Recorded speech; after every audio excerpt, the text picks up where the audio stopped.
I mean, the United States has been paying close attention to these elections. After all, they are two strategic NATO allies, and they've recently reached a roadmap on Syria, even though there are still many outstanding issues between the two countries. Now, to discuss more, I'm joined by Dr.Sinem Vatanartiran, who's the president of BAU International University here in Washington, D.C., as well as Yenal Kucuker, who's a political commentator for Turkish American affairs. Now, let's start with you.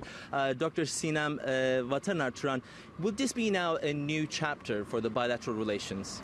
Yes, exactly, because these elections today was very important for Turkey in the sense that Turkey and Turkish people elected their first president under the presidential system.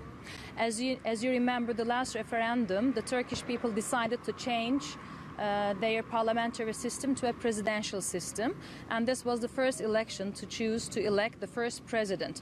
So Turkish people, the majority of Turkish people, decided that they want President Erdogan to be their president for the coming 5 years. So it was important to show them, it was affirming Turkish people's wish to continue with President Erdogan. And this is also a message to the US and to the whole world to again affirm their relationships with Turkey, because as you said, Turkey and US finally has come to an agreement on very important critical issues, especially related with Syria, and now they will be able to draw a clear roadmap to take their next steps ahead. Let's dissect it a little bit. Now, speaking of Syria, I mean, how do you think this new development, these elections might have an impact on that roadmap?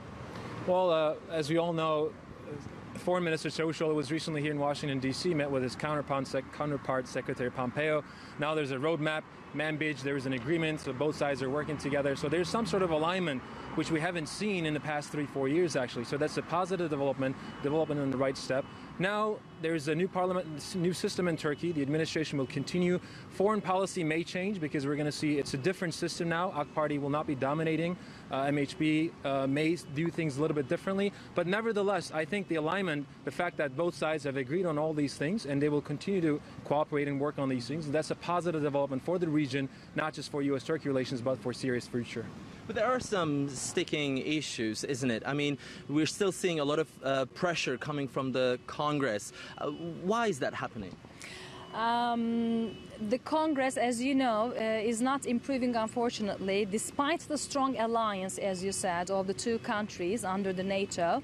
Unfortunately, they are not approving the sales of arms to Turkey. And this is, in a way, this is not a reaction to Turkey mostly. I think this is mostly because under the Democrats, still under the Democrats, and there will be elections in the US soon as well, and the result may change. This is a kind of pressure on Trump's administration as well to maybe criticize the recent positive steps that the Trump administration has taken with Turkey. So in that sense, it is not a direct reaction to Turkey, but it could be a kind of reaction to Trump's administration policy as well, because we know that President Trump himself and the State Secretary, they are in good terms with both President Erdogan and the Turkish State Secretary. And you spent some time at the Congress, Yenal. I mean, do you think this could turn into a bigger confrontation where, you know, seeing a Turkish president who this time has even greater executive powers, do you think we'll see the pressure increase? Exactly. Well, one thing that I can tell you based on the past hearings that were held both on the Senate and the House, this was a concern. Prior to the elections, everybody was talking about that. And now what the Congress and Senate is going to look at, the campaign promises that President Erdogan promised.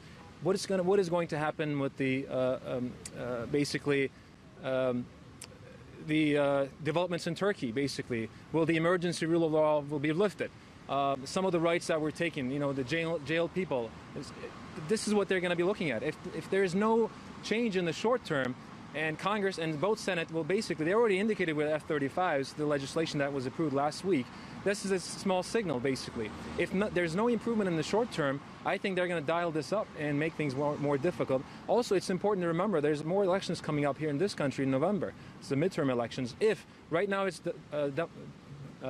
dominated by the Republicans, and if things change, if the Democrats gain the control of the House and the Senate, things will change drastically and it will make things difficult. Also, another thing that I think it's important to keep in mind is that right now, presidential system, Turkey gained 5 more years. That takes Turkey to 2023. Now, under this, the presidential elections in this country will be in 2020. So we're looking at about a year and a half, approximately 2 years before this country gets into election mood again. So that gives roughly the Trump administration about a year and a half, 2 years to work with Turkey. Right. So whatever will happen at this time. But I think the key at this point is they will be looking at Turkey in the short term, see if there's any improvements happening. Thank you very much for joining us. We had Yenal Kucuker, a political commentator, and Dr.Sinem Vatanartiran, who's the president of the BAU International University, to give us more insight as to how these elections could impact bilateral relations, which are quite complex, and they strain at times because there are still many conflicting issues between the two sides. But as you can see, the midterm elections are also around the corner here in Washington, and this is why I think these issues will continue to be influenced by politics as well.